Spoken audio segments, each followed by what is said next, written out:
Ibu, teks ini ada lagu yang sering kita nyanyikan ya.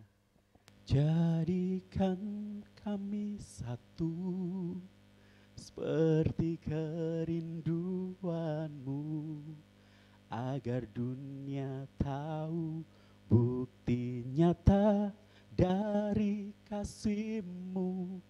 Sebelum kami pergi memberitakan kasih-Mu, mulailah dari kami lebih dulu, jadikan kami satu. Keren ya lagu ini ya. Nah, membuat utuh dan jelas itu bicara tentang sebuah gereja yang memiliki kesehatian dan kesatuan. Ya, di situ kuncinya adalah kasih Allah dinyatakan, kasih antara Bapa dengan Tuhan Yesus. Dan ini semua harus terjadi Bapak Ibu, supaya setiap kita yang adalah anggota gereja Tuhan itu dapat memberitakan kasih daripada Kristus dinyatakan di tengah-tengah dunia. Beberapa minggu setelah perjamuan malam ini, beberapa minggu atau beberapa hari ya, setelah perjamuan malam ini, Petrus dan beberapa murid yang lain itu diperhadapkan di mahkamah agama. Karena memang waktu itu banyak sekali beredar ajaran-ajaran yang bermunculan. Dan ajaran-ajaran itu ketika pemimpinnya mati, pemimpinnya apa Bapak Ibu? Mati. Ya. Mereka berporak-poranda dan akhirnya habis sirna ajaran itu. Maka Petrus dan teman-teman diperhadapkan kepada mahkamah agama di dalam Kisah Para Rasul 5 kalau kita memperhatikan bersama. Di situ ada orang-orang Farisi yang menghakimi mereka sebagai pengajar sesat karena guru mereka sudah mati, Bapak Ibu. Ya. Nah, Gamaliel itu salah satu seorang Farisi pada waktu itu memberikan sebuah nasihat yang bijaksana sekali, ya. Biarkanlah mereka, sebab jika maksud dan perbuatan mereka berasal dari manusia, tentu akan lenyap, ya.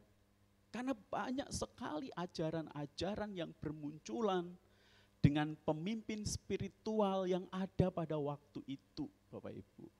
Ya, di situ juga dicatat ada Teudas yang mengaku dirinya seorang istimewa dan ia mempunyai kira-kira 400 orang pengikut.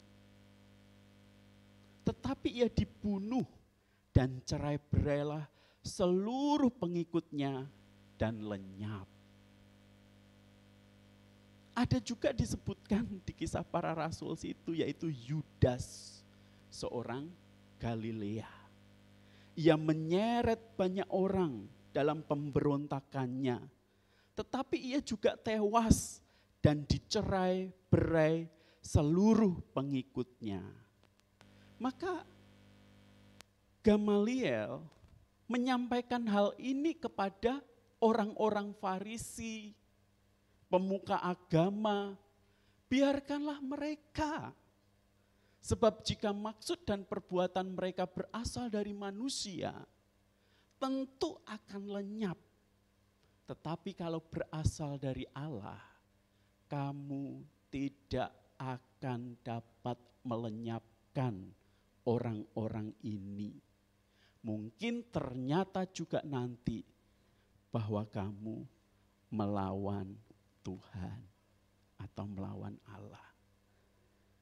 Di bagian ini Petrus ketika habis disesah, kan habis ini mereka disesah nih, dipukulin, disesah, terus diancem, jangan beritakan kabar tentang Tuhan Yesus lagi. Habis itu dilepasin. Ketika mereka dilepasin, mereka bangga sekali. Bangganya apa? Karena dianggap sudah layak menderita karena Kristus. Bangga sekali mereka, Bapak Ibu. Ya. Jadi ini hal yang lumrah terjadi pada waktu itu karena banyak sekali ajaran-ajaran sesat yang bermunculan. Nah, nasihat Gamaliel ini diterima oleh para orang-orang Farisi. Mereka akhirnya menyesah.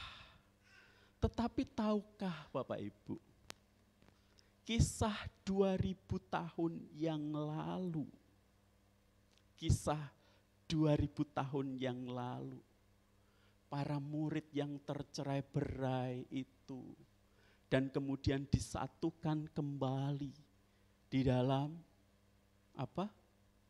Hari Pentakosta. Kisah itu berlanjut sampai hari ini. Kisah itu berlanjut sampai hari ini. Dan makin banyak orang yang kemudian percaya kepada Kristus. Tetapi realita yang terjadi Bapak Ibu, bukankah kita mendapati para murid juga pada waktu itu memiliki kecenderungan alami untuk membubarkan diri dan menyerah. Ya kan? Setelah Yesus mati dikuburkan, kita tahu para murid akhirnya kembali ke pekerjaan mereka masing-masing. Petrus kembali menjala ikan, diikutin oleh Yohanes, Andreas.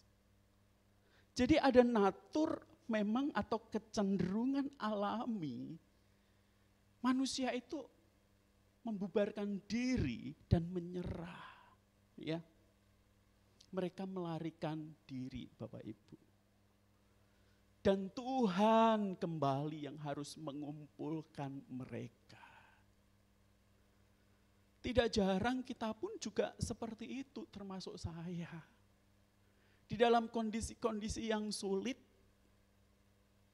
yang tidak mudah untuk kita percaya kepada Kristus, seringkali kita menyerah dan mundur.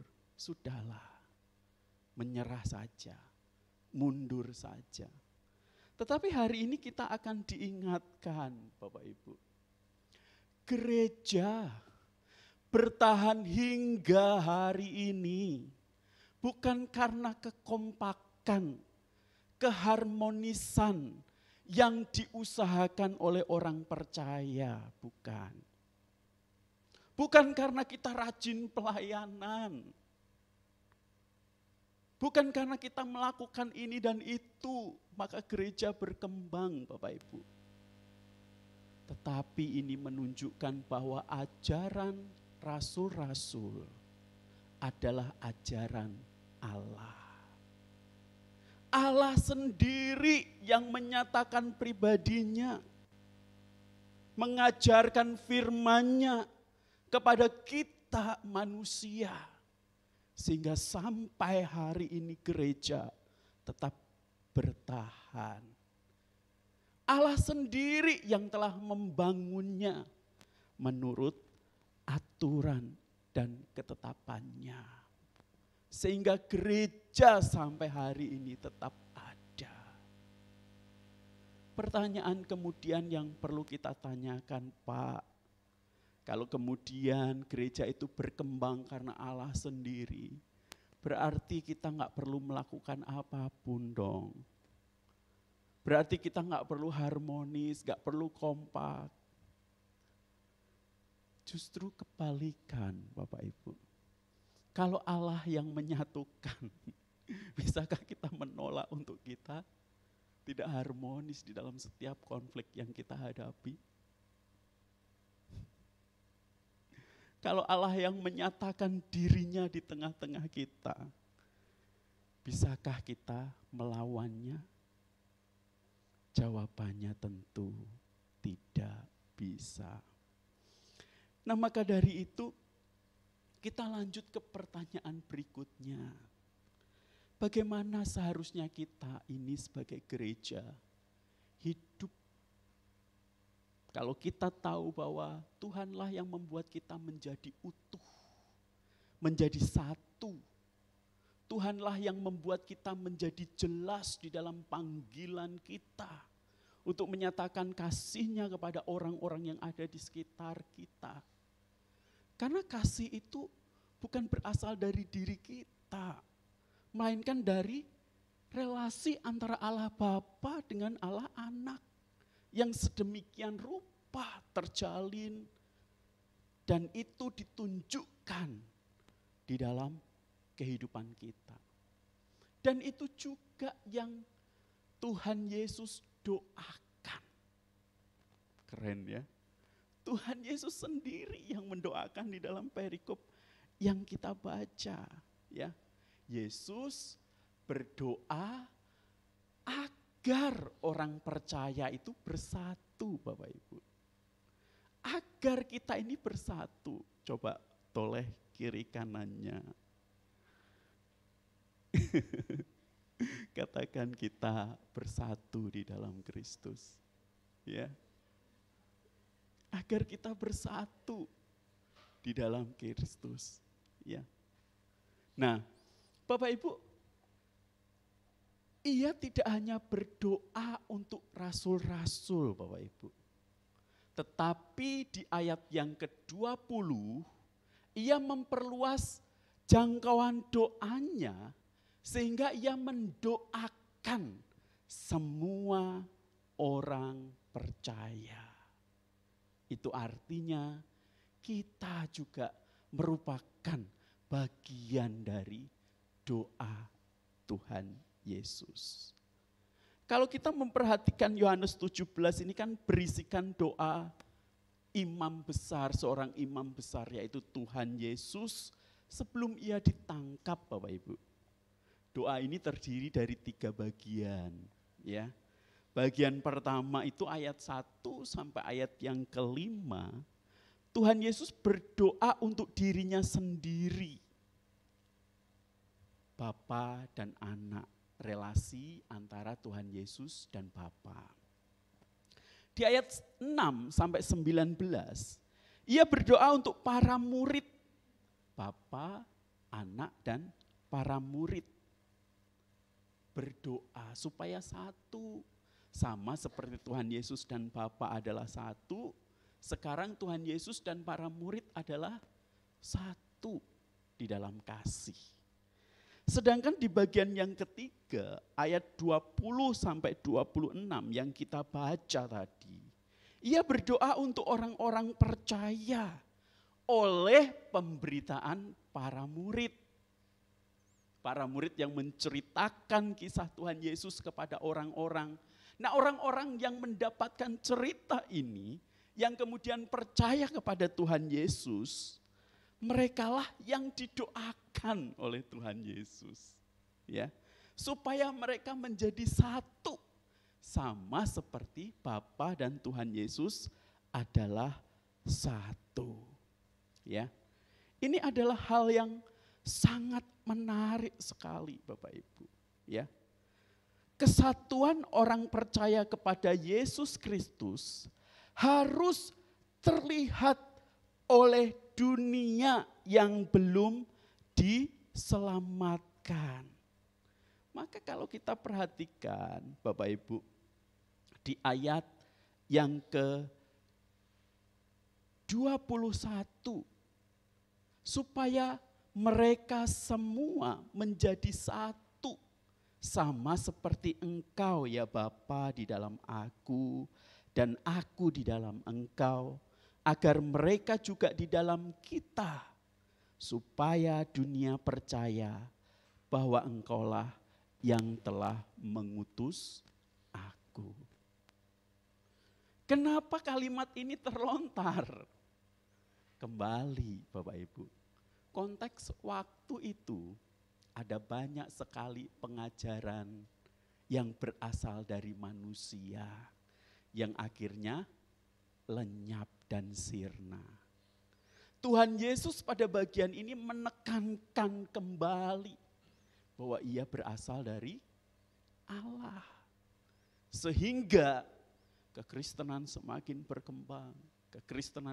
berkembang, bahkan semakin banyak ancaman dan tekanan pada zaman Kaisar Nero. Alkitab dihancurkan, berusaha disirnakan, tetapi makin berkembang sampai hari ini. Ya, sampai hari ini. Bapak Ibu, ketika dunia memandang kesatuan ini, mereka akan melihat kehadiran dan kuasa kebangkitan Kristus di dalam gerejanya. Dunia percaya bahwa Bapalah yang mengutus Tuhan Yesus. Bapa yang mengutus Tuhan Yesus.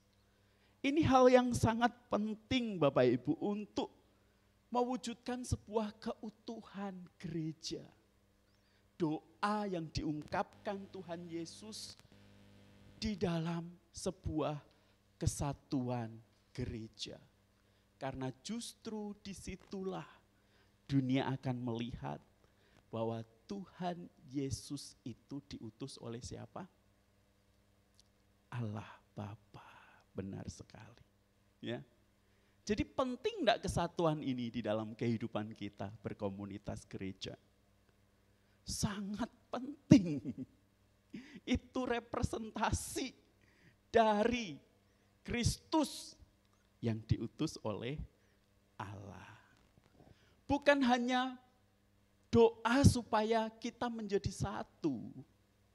Tuhan Yesus juga berdoa agar orang percaya dimuliakan.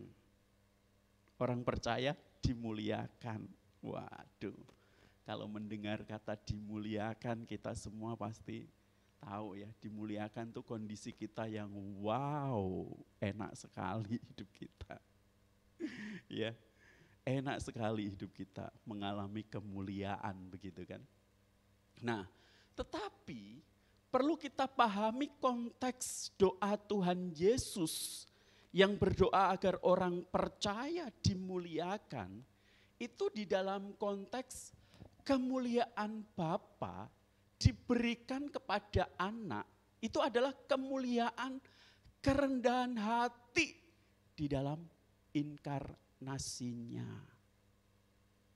Maka inilah dasar kita bisa menjadi satu. Karena ada kerendahan hati di dalamnya. Dan itulah yang diteladankan Tuhan Yesus di dalam inkarnasinya. Yang berpuncak dalam pemuliaan anak, di dalam penyaliban. Dan sekaligus kemuliaan umatnya yang bangkit dan ditinggikan. Memang benar Bapak Ibu. Suatu hari nanti kita akan mengalami kemuliaan di surga. Yang notabene hidup kita tanpa air mata. Ya.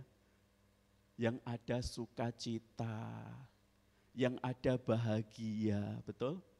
Yang ada damai di hati. Enggak ada lagi ratap dan tangisan.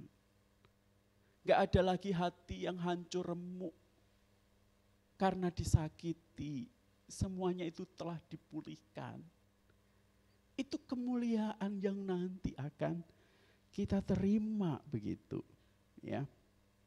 Nah, tetapi sebelum kita mencapai kepada tahap itu, tentu kita perlu memahami kemuliaan yang telah diberikan Bapa kepada Tuhan Yesus. Kemuliaan Yesus adalah kemuliaan di dalam kehambaannya dan di dalam korban pelayanan yang telah diberikan kepada murid-muridnya. Seperti Yesus dimuliakan olehnya ketika ia datang ke dunia ini. ditolak oleh manusia dan dihukum mati, maka murid-muridnya juga akan diberikan kemuliaan yang sama, kemuliaan di dalam menderita demi Kristus. Ini perlu untuk kita pahami. Sehingga kita akan jadi sama seperti para rasul tadi. Habis disesah, dipukulin, keluar dari sidang mahkamah agama, malah bersuka cita. Ini orang rodok-rodok ya kayaknya. Habis disesah, dipukuli kok malah seneng. Mereka menganggap bahwa mereka layak menderita bagi Kristus.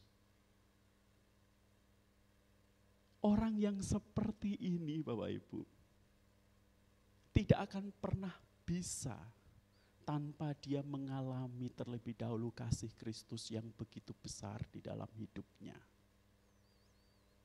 Kalau dia sudah dipenuhi oleh kasih Kristus, dia akan merasa bahwa penderitaan karena Kristus itu adalah bagian dari kemuliaan di dalam kehidupannya. Betul? Tidak heran kalau kita menemukan banyak sekali para rasul dan bapak-bapak gereja. Mereka demi Kristus mati-matian dan habis-habisan menyerahkan hidup mereka kepada Kristus. Bukan hanya harta atau segala yang mereka miliki, tetapi nyawa mereka. Karena enggak sebanding Bapak Ibu. Semuanya itu enggak akan sebanding dengan kemuliaan yang akan diterima nanti. Jauh lebih besar daripada sekedar sebuah penderitaan yang ada di dunia begitu. Ya. Nah, saya tahu kita yang mengalami kasih Kristus, ya, di dalam hati kita seringkali bergejolak. Hari Minggu enggak datang ke gereja itu rasanya udah datang enggak ya. Tetapi kita yang mengalami kasih Kristus itu akan ditarik sedemikian rupa untuk ke gereja, ya kan? Jujur Bapak Ibu, rasanya kan gelisah kan kalau kita enggak ke gereja begitu. Ya kan? Sebuah langkah yang baik kalau Bapak Ibu setiap hari Minggu sudah memutuskan untuk ke gereja. Ya. Sebuah langkah yang baik kalau Bapak Ibu sudah terlibat dalam 1-2 pelayanan untuk mengembangkan gereja. Itu hal yang sangat baik. Tetapi orang-orang yang mengalami kasih Kristus, mereka akan selalu digelisahkan di dalam hatinya untuk memberikan dirinya sepenuhnya bagi Kristus. Maka kemuliaan Kristen, tadi kan kemuliaan Kristus, sekarang kemuliaan Kristen atau pengikut Kristus ya Bapak Ibu, adalah salib yang harus dipikul. Salib yang harus apa? Dipikul Bapak Ibu. Kadang kita menderita sedikit aja rasanya ngeluh ya. Kenapa sih Tuhan kayak gini aku? Padahal salib yang harus dia pikul merupakan suatu kehormatan. Loh, salib dipikul menderita kok kehormatan? Ini cara pikir yang bagaimana ini? Kalau bisa kita jadi manusia kan menghindari masalah gitu kan. Kalau bisa menjauhi masalah, di gereja banyak masalah, udahlah mundur aja menjauhi masalah. Enggak bisa Bapak Ibu. Justru orang-orang yang sudah terikat hatinya di dalam Kristus dan mengalami kasih Kristus, kesatuan antara dia dengan Bapa, ya. Dia akan menganggap bahwa penderitaan, salib itu suatu kehormatan untuk menderita bagi Yesus Kristus. Kita tidak pernah boleh berpikir tentang salib kita sebagai hukuman kita. Kita harus berpikir tentangnya sebagai kemuliaan kita Bapak Ibu. Semakin berat tugas yang diberikan kepada seorang ksatria, ya, makin besar ia menganggapnya sebagai kemuliaannya. Semakin berat tugas yang kita berikan kepada seorang pelajar, atau seorang tukang, atau seorang ahli bedah, makin kita menghormatinya. Sebetulnya kita mengatakan bahwa kita percaya bahwa tidak ada orang lain selain dia yang bisa mengerjakan tugas itu. Demikianlah pada saat merupakan sesuatu yang berat untuk menjadi seorang Kristen, kita harus menganggapnya sebagai kemuliaan kita yang diberikan kepada kita oleh Allah. Jadi makin berat kita menderita bagi Kristus, justru itu sebagai sebuah kehormatan. Bukan semakin menghindar. Kok aku mulu sih? Aku mulu yang pelayanan, yang lain kagak. Aku mulu yang terlibat ini itu, yang lain kagak. Itu sebuah kehormatan.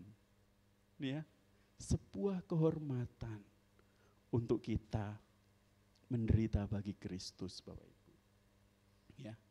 Nah, dari sini kita belajar apa, Bapak Ibu? Kesatuan Kristen itu juga dimaksudkan sebagai ungkapan kasih Bapa bagi mereka yang percaya kepada Yesus. Ya. Kita hidup di dalam kesatuan yang telah dibentuk oleh Allah. Itu di dalamnya juga merupakan ungkapan kasih Bapa bagi kita yang percaya kepada Kristus.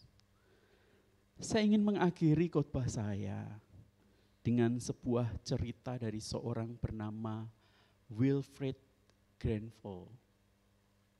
Dia seorang mahasiswa Universitas Oxford, mahasiswa kedokteran. Suatu ketika dia hadir di dalam ibadah, kayak Bapak Ibu hari ini. Dia mendengarkan khotbah dari seorang teolog yang bernama D.L. Moody, ya, teolog sistematis yang bukunya itu sangat sistematis sekali untuk kita memahami tentang kekristenan, Bapak Ibu. Nah, setelah mendengarkan khotbah dari D.L. Moody, kemudian Wilfred ini akhirnya kembali kepada Kristus. Bahkan dia berjanji untuk menyerahkan hidupnya kepada Kristus. Tahu nggak Bapak Ibu, setelah lulus dari kedokteran, dia menyerahkan diri menjadi seorang misionaris di London. Dan pergi ke Kanada, menjadi misionaris di sana. Ya, bertahun-tahun dia melayani, memberitakan Injil sebagai profesinya seorang dokter. Terus kemudian dia kembali ke London dalam sebuah acara, ketemu sama D.L. Moody, Terus dia berkata seperti ini, Bapak Ibu. Saya adalah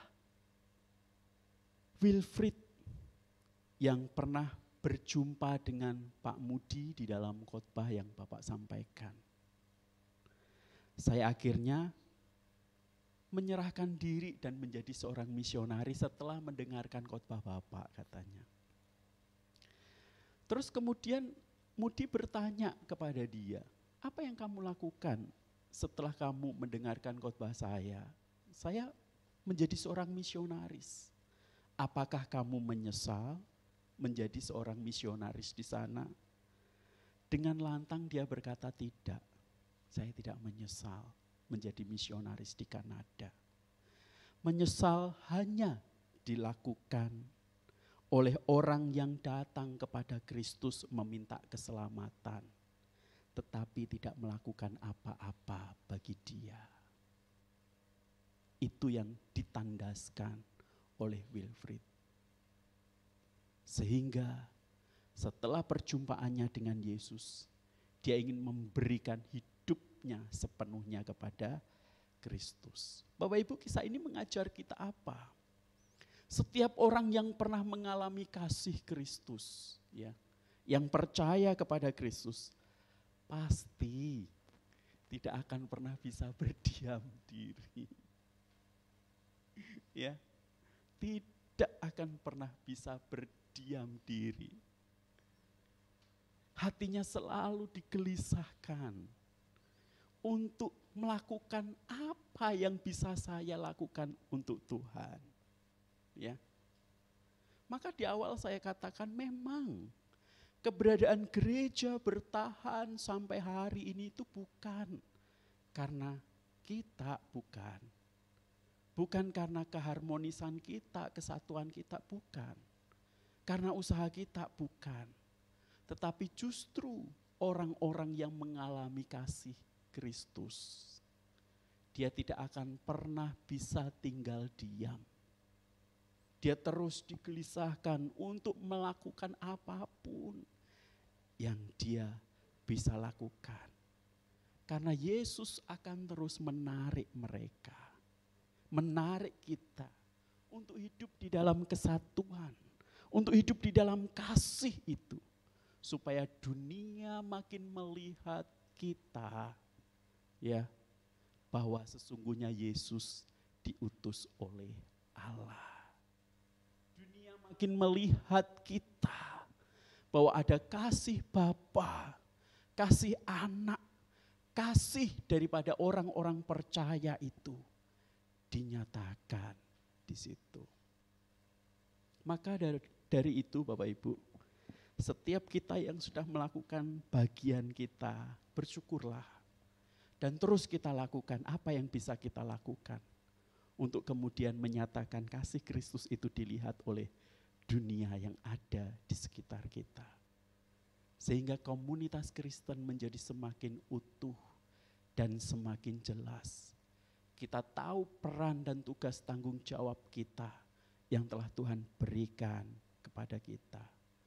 Memang tidak mudah, saya tahu Bapak Ibu. Ada konflik, ada masalah, keluarga atau apapun. Itu seringkali menjadi bagian di dalam komunitas kita begitu.